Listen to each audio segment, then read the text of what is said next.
प्रेक्षकांनो, मालिकेच्या आजच्या भागामध्ये जबरदस्त ट्विस्ट आलेला आहे आणि याच एका ट्विस्टमुळे मालिका एका वेगळ्याच मनोरंजनाच्या दिशेने वळले.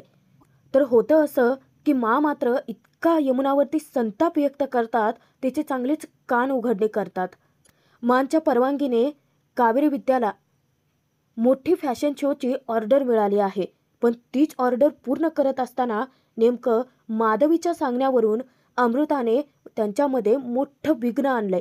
यशने कावेरीला स्पेशल सरप्राईज सुद्धा दिले. फॅशन शोची मिळालेली मोठी ऑर्डर कावेरी विद्या पूर्ण करण्याच्या तयारीत असतानाच नेमकं अमृताने कावेरीवरती जीवघेणा हल्ला केलाय. हो प्रेक्षकांनो, कावेरी आता खूप मोठ्या धर्मसंकटात अडकले. गुपचूपच त्या सामानाच्या टेम्पोमध्ये कावेरीला डांबून टाकत बेशुद्ध करून त्यांनी एका वेगळ्याच ठिकाणी जमिनीत काढले. कारण यावेळी अमृताने कावेरीचा विषय कायमचा बंद करायचं ठरवलं होतं आणि तशा पद्धतीनेच तिने कावेरीवरती जीवघेणा हल्ला पण केलाय. पण नेमकं त्याच वेळेस नेमकं त्याच ठिकाणी यश विद्या कावेरीची शोधाशोध करत पोहोचलेत. आता कावेरी त्यांना कशी सापडते, अमृताचं कारस्थान कसं उघडकीस येते, ते सगळं आपण पाहणार आहोत. त्यासाठी भाग शेवटपर्यंत नक्की बघा. आणि हो प्रेक्षकांनो, तुम्ही व्हिडिओला हाईप पॉईंट नक्की द्या. कमेंटमध्ये जाऊन प्लीज हाईप पॉईंट द्या. यमुनाच्या पराक्रमाने जो काही मनस्ताप झाला ते सगळं मानच्या मनातून जात नसतं. यमुनाचाच विचार करत असताना नेमकी यमुनाच तिथे हजर होते. मानसाठी तू दूध घेऊन आलेले असते. मांना सांगते की मा, हे दूध पिऊन घे आणि मग झोप हवं तर. स्वतःच कचरत बोलते की मा, मला माहिती आहे की तुला मनस्ताप झालाय. त्यावर मा विचारतात की कुणामुळे झालाय मनस्ताप, तुझ्यामुळे की कावेरीमुळे? ती तर आत्ता आली आहे ग या घरात, पण तू तर माझ्या पोटची मुलगी आहे. हे सगळं करताना तुला जराही माझा विचार नाही आला. हे असं वागताना तुला खरंच काही वाटलं नाही का ग? आणि तुला काय वाटतं, तू अशी लाडी गोडी लावलीस की झालं का मग सगळं? यमुना सांगते की मा, प्लीज तू रडू नकोस ना ग. आता यमुनाला मात्र पश्चाताप होतो, पण तात्पुरताच होत असेल ना. यमुना मान खाली घालून शर्मेने स्वारे बोलते. मा म्हणतात की हां, आता स्वारे म्हटलं की झालं मग सगळं. लहानपणी तू शाळेतून घरी येताना डबा न खाताच यायची आणि त्यावेळी अशीच लाडी गोडी लावायची. असं निष्पाप चेहरा करून मला सॉरी बोलायची. मग काय, मी तुला लगेच माफ करून टाकायचे. पण आता तर तू मोठी झालीस ना. अगं, एका मुलाची आई आहेस तू, तरीसुद्धा अशी कशी काय वागू शकतेस? तुम्हा तिघांवरती मी सारखेच संस्कार केलेत ना, मग तुम्हा तिघांपैकी तूच एक अशी बंडखोर कशी निघालीस? मांना इतक्या यातना होत असतात कारण त्यांच्याच मुलीने त्यांचेच संस्कार, त्यांची तत्व सगळं काही धाब्यावर बसवलेलं असतं.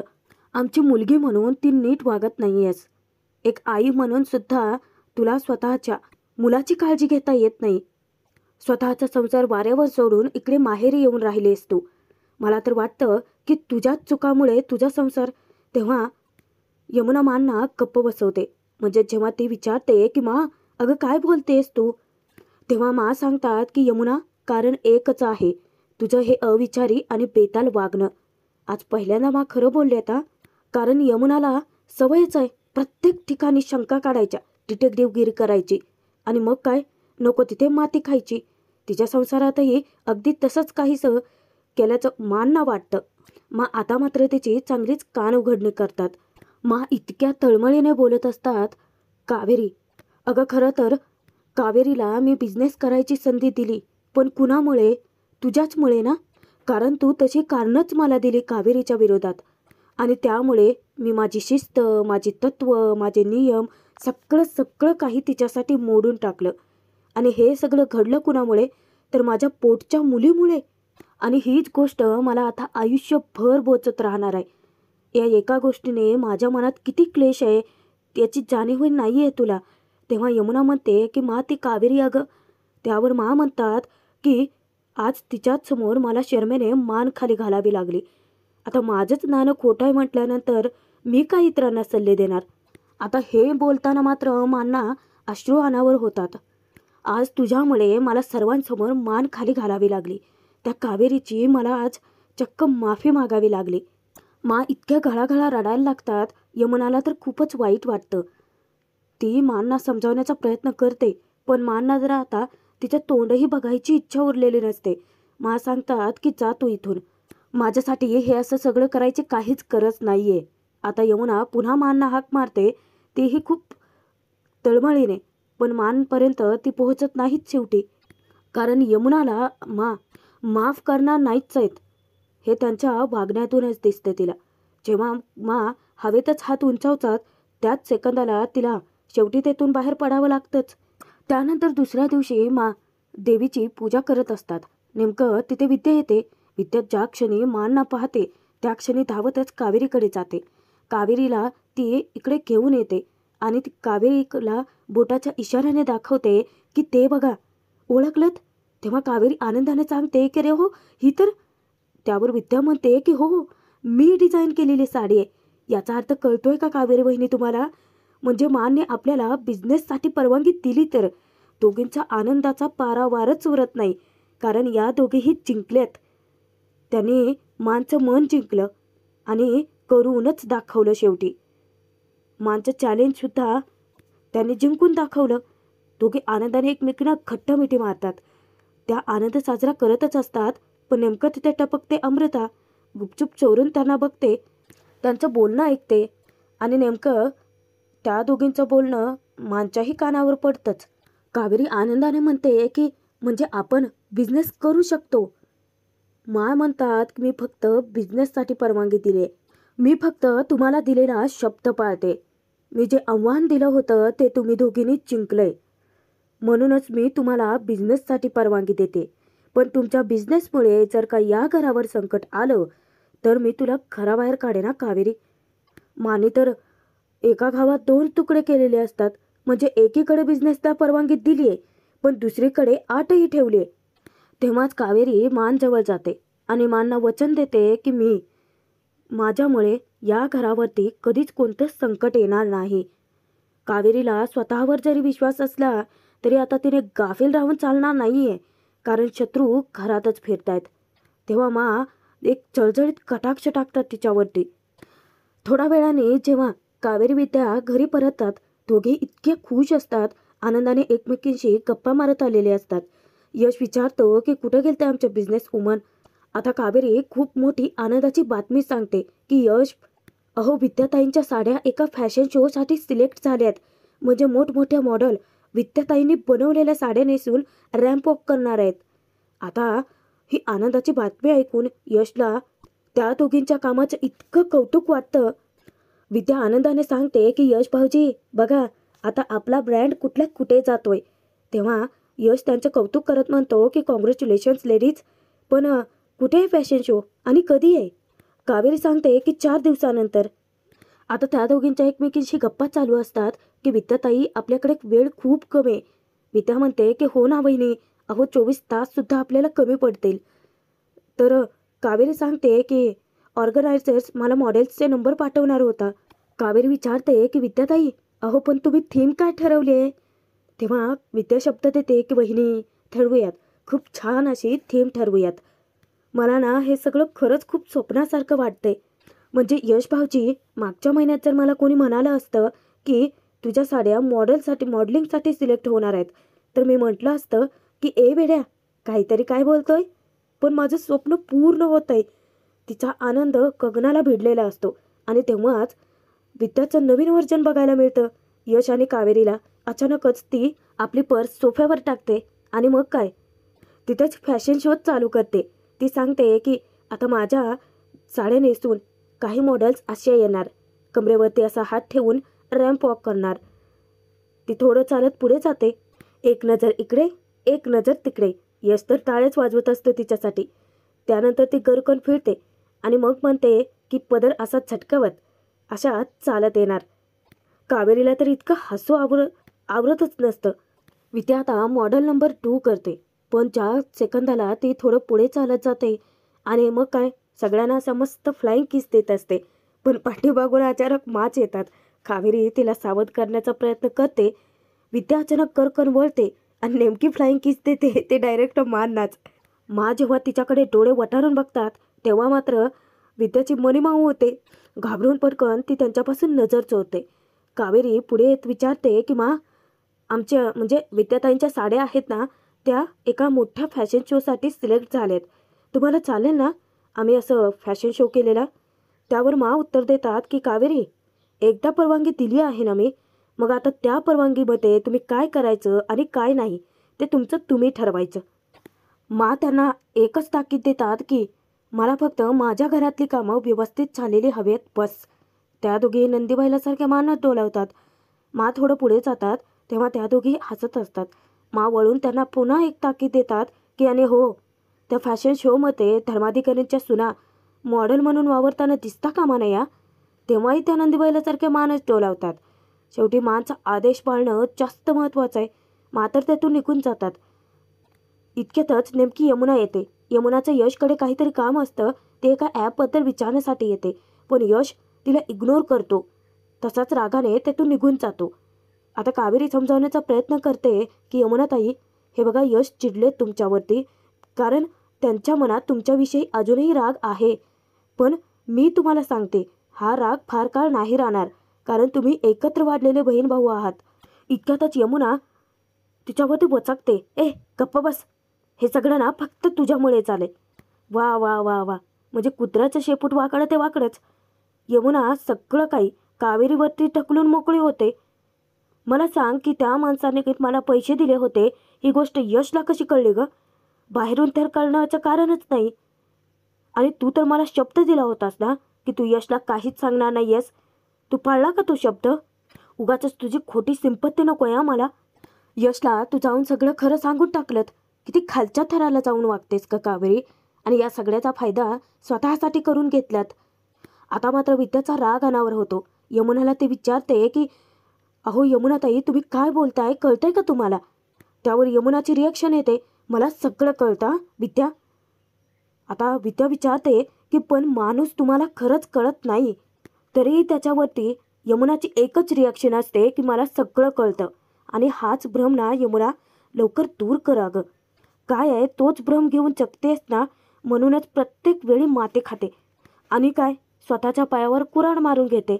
नुकसान तर स्वतःच होतं ना, पण सुधरेल ती यमुना कसली ना. आता कावेरी रडते ते पाहून विद्याला इतकं वाईट वाटतं. विद्या आता तिला चांगलं सुनावणार असतेच, पण कावेरी सांगते की जाऊ देत, आपल्याला फॅशन शोची तयारी करायची आहेत. आणि त्या दोघीही त्यातून निघून जातात. तसेही यमुनाशी बोलण्यात काही पॉईंट नव्हताच ना. आता यांचं फॅशन शो होणार आहे म्हटल्यानंतर यमुनाच्या डोक्यात घाणेरडं कारस्थान शिजतंच. इकडे अमृताचे मात्र माधवी चांगलीच खरडपट्टी काढते. जगात अनेक प्रकारची पापं असतात आणि सगळ्यात मोठं पाप तर तू करतेस, वेळ वाया घालवून. काय करतेस ग अमृता तिथे जाऊन? मी तुला तिथे कशासाठी पाठवलं होतं? ती कावेरी फॅशन शो करते, एवढा मोठा फॅशन शो मिळालाय आणि तू अजूनही हातावर हात धरून बसलेस. उदयशी लग्न करण्याचं स्वप्न नव्हतं तुझं, ते करायला मी तुला तिथे पाठवलं नाही. अगं पदोपदी ती कावेरी भारी पडते तुला. तू काय वाकडं करू शकलीस का तिचं? ज्या कावेरीमुळे तुझी आई जेलमध्ये गेली, तिला शिक्षा झाली, तिचं तू काहीच वाकडं करू शकत नाहीस. या कामासाठी मी तुला पाठवलं नव्हतं अमृता तिथे. आणि हे बघ, तुझ्याकडे वेळ फक्त 3 दिवसांचा आहे. जर तू त्या वेळात काही नाही करू शकलीस तर मग मलाच काहीतरी करावं लागेल. आता माधवीचा राग पाहून अमृता शब्द देते की 1 मिनिट आई, मला उदयशी लग्न करावं लागलं कारण मला सुरक्षणापर्यंत पोहोचायचं होतं. पण मी तुला शब्द देते की मी आता या 3 दिवसात नक्की काहीतरी करेन. आणि ती फोन ठेवून देते. अमृता आता नक्कीच काहीतरी कारस्थान करणारच आहे कावेरीच्या विरोधात. इकडे कावेरी इतकी गोंधळून गेलेली असते, म्हणजे कोणत्या साडीला कोणती डिझाईन भारी दिसेल हेच तिला काही सुधरत नसतं. आणि डिझाईन नेमक्या आजच पाठवाव्या लागणार असतात. मग काय तिथे यश येतो. यश म्हणतो की अरे वा, जोरदार चालू आहे तयारी. कावेरी सांगते की हळू बोला, चिकू झोपलाय. यश म्हणतो की वा, किती छान तयारी चालू आहे ना. तेव्हा कावेरी म्हणते की कसली तयारी? ही डिझाईनची कामं ना विद्याताईंना फार छान जमतात, पण डिझाईन नेमकं आजच पाठवायचे आहेत त्यांना. आणि विद्याताईंना बाकीचीही भरपूर कामं आहेत. नुसता गोंधळ उडालाय माझा तरी. यश म्हणतो की आता काय, मानेच परवानगी दिली आहे म्हटल्यानंतर माझ्या गिफ्टची काय गरज आहे ना. कावेरी विचारते की गिफ्ट? कसले गिफ्ट? इतकी उत्साही होते ती. यश म्हणतो की थांबा. आणि तो अचानकच आपल्या हाताची मूठ उघडतो. कावेरी आनंदाने म्हणते की मेजरिंग टीप, अहो सकाळपासून तर हेच शोधत होते मी. तेव्हा कावेरी हातात घेते तर त्यावरती विश्वास नाव दिसतं. ती विचारते की हे काय आहे. यश म्हणतो की बघा उघडून.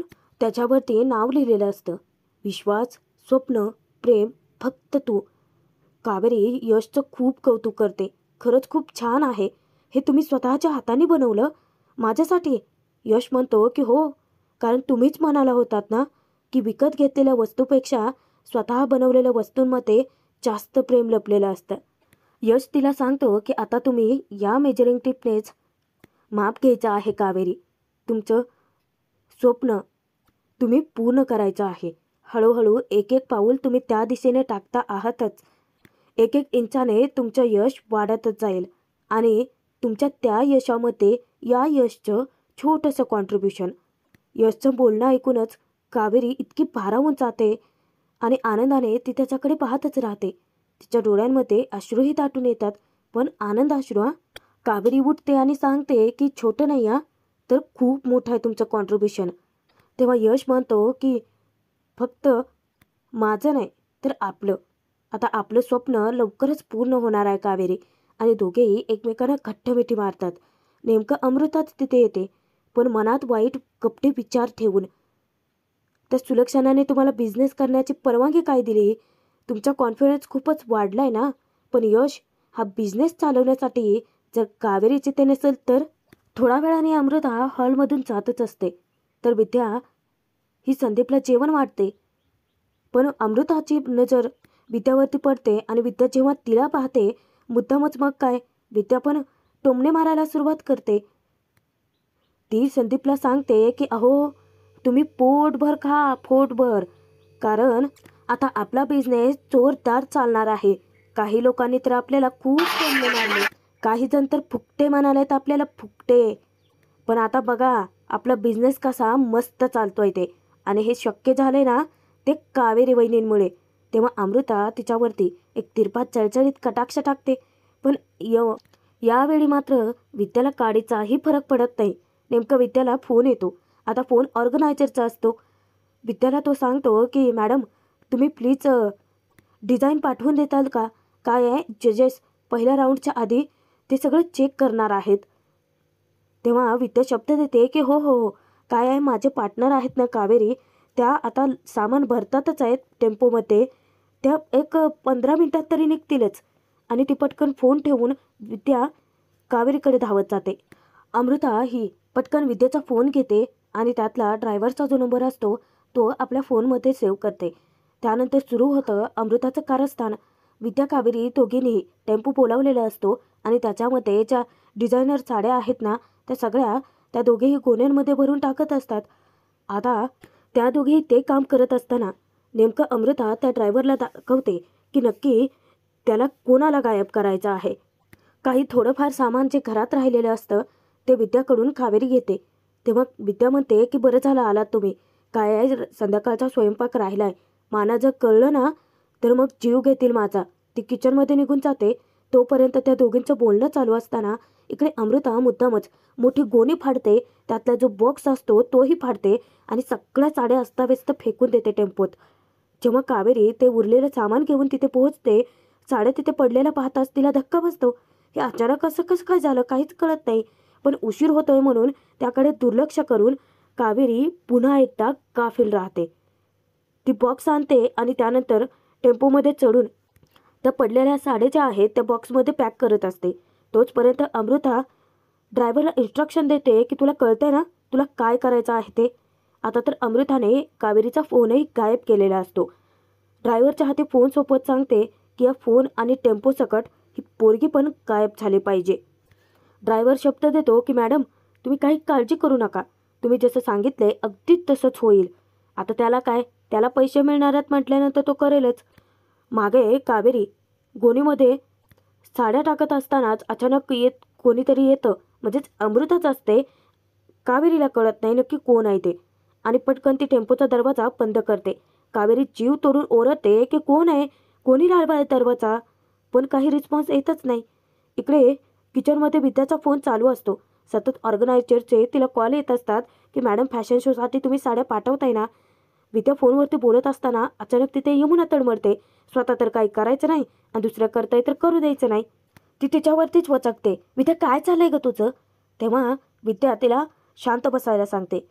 त्यांना सांगते की 2 मिनिटात आमच्या कावेरी वहिनी टेम्पो घेऊन तिथे येतातच आहेत. त्यानंतर ती फोन ठेवते. परत यमुना तिला विचारते की काय करतेस तू? त्यावर विद्या वैतागतच म्हणते की काय करते म्हणजे कोथिंबीर चिरते, सोबतच फोनवर बोलते, सोबतच तिकडे वरणाला फोडणी दिली. कावेरी वहिनी टेम्पो लोड करतायत. मी गोंधळलेले. काय पाहिजे तुम्हाला? आता यमुना विद्यावरतीच अरेरावी करते. तिला ती ऑर्डरी सोडते की मला भूक लागले, जेवण झालंय का? आता मात्र विद्या ही काही कमी नाही. विद्या यमुनाला सनसनीत उत्तर देते की मानचे नियम विसरलात का? तुम्ही काय आज पुरुषांच्या आधी जेवणार आहात का घरात? नाही म्हणजे तसं असेल तर सांगा, मी मानना जाऊन विचारते. आता मात्र यमुना घाबरते. मी तसं म्हटलं का? पण त्याच्याऐवजी मला काहीतरी खायला देऊच शकते ना तू. मग विद्या मुद्दाम तिला टोमणे मारते की हो देऊच शकते, पण काय आहे ना वंच, मी बनवल्यापेक्षा स्वतःच्या हातांनी बनवणं ते जास्त चविष्ट लागतं. आता यमुना पुन्हा तिच्यावरती वचकते की म्हणजे आता काय तू मला स्वतःला जेवण बनवायला लावणार आहेस का विद्या? तेव्हा विद्या म्हणते की वंच, आता तुम्ही स्वतःसाठी काही बनवत असाल तर माझ्या आणि कावेरीसाठी एक चहा टाका ना थोडासा. मी आणि कावेरी वहिनी काम करून करून खूप दमलोय ना.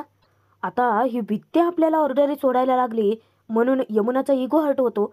आता ती विद्यावरती खेकसते, पण नेमका यश येतो. यश येताच यमुना रागात तेथून कल्टी मारते. यश कावेरीबद्दल चौकशी करतो. विद्या सांगते की टेम्पोमध्ये सामान लोड करत होत्या. बहुतेक आता त्यांच्या रूममध्ये गेले असतील. यश तिला रूममध्ये शोधण्यासाठी येतो, पण तोचपर्यंत तिकडे त्या ड्रायव्हरने टेम्पोसुद्धा हलवलेला असतो. आता मात्र कावेरीच्या मनात भीती दाटून येते. अचानक काय घडतंय तिच्यासोबत काहीच कळेनासं होतं. यश कावेरीला रूममध्ये शोधतो, पण कावेरी तिथेही त्याला सापडत नाही. मग विचार करतो की नक्की कावेरी गेल्या कुठे असतील. भाग संपतोय. पुढील भागात बघूयात की कावेरीवरती आता खूप मोठं संकट ओढावलेलं असतं. यश विद्या दोघेही कावेरीला शोधण्यासाठी जीव तोडून प्रयत्न करतात. कावेरीचा फोटो दाखवून जिकडे तिकडे चौकशी करत असतात.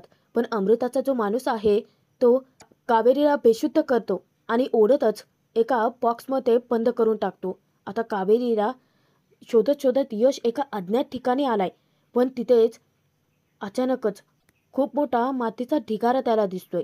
म्हणजे कावेरी त्यामध्ये तर नसेल ना.